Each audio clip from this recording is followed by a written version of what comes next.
আজকে এইচএসসি পরীক্ষা চলাকালীন টিআলি কলেজে একজন শিক্ষার্থী, সে হচ্ছে কসবা মহিলা ডিগ্রি কলেজের তাসফিয়া রহমান জান্নাত।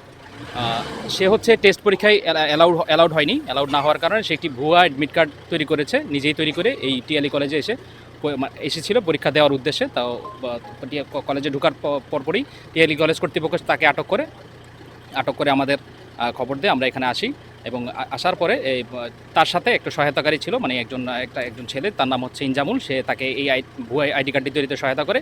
আমরা দুইজনের বিরুদ্ধেই মোবাইল কোর্ট পরিচালনা করি এবং আইনানুগ ব্যবস্থা নিই।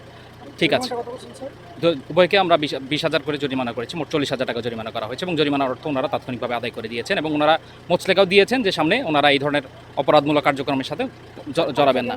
আমরা প্রত্যেকটি পরীক্ষা কেন্দ্রেই কঠোর মনিটরিংয়ের আন্ডারে রেখেছি। ইনশাআল্লাহ সামনের দিনগুলোতে যাতে এরকম ঘটনা না ঘটে, সেজন্য সংশ্লিষ্ট কলেজ কর্তৃপক্ষকে আমরা আরও অ্যাক্টিভ হওয়ার জন্য রিকোয়েস্ট করব।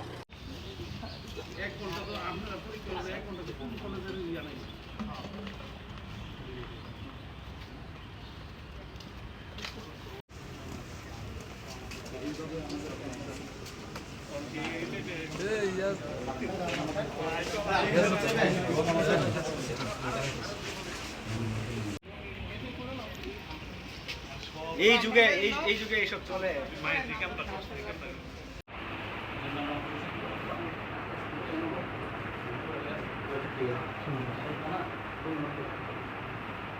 আপনি